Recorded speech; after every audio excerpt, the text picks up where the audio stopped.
This is the story of the day Japan's greatest trader lost $2.7 billion.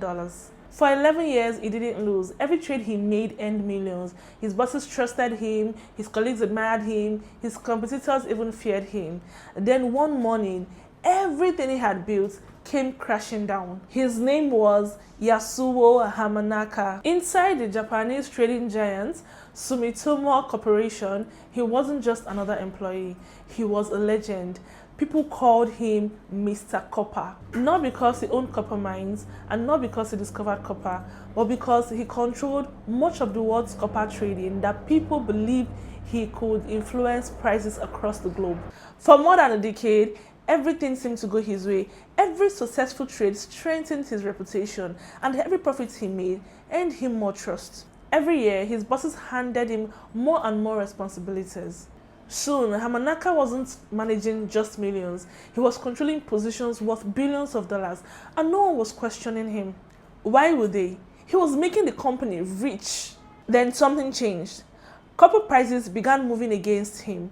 At first, the losses were manageable. A normal trader would have accepted the loss, closed the positions, and moved on, but Hamanaka didn't. He believed the market would recover, so instead of reducing the exposure, he increased it.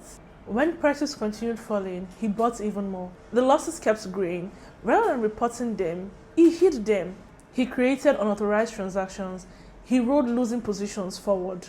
He used complex deals to delay the day anyone would discover the truth. For years, the losses stayed hidden. The company believed everything was under control. Investors had no idea. Absolutely no idea.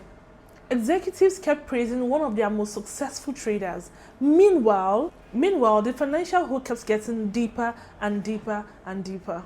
Then in 1996, the secret finally surfaced. Internal investigations uncovered massive unauthorized trades. The numbers were incredibly unbelievable. Sumitomo Corporation announced losses approximately $2.6 billion. At the time, it was one of the largest trading losses in history. Copper prices around the world became volatile.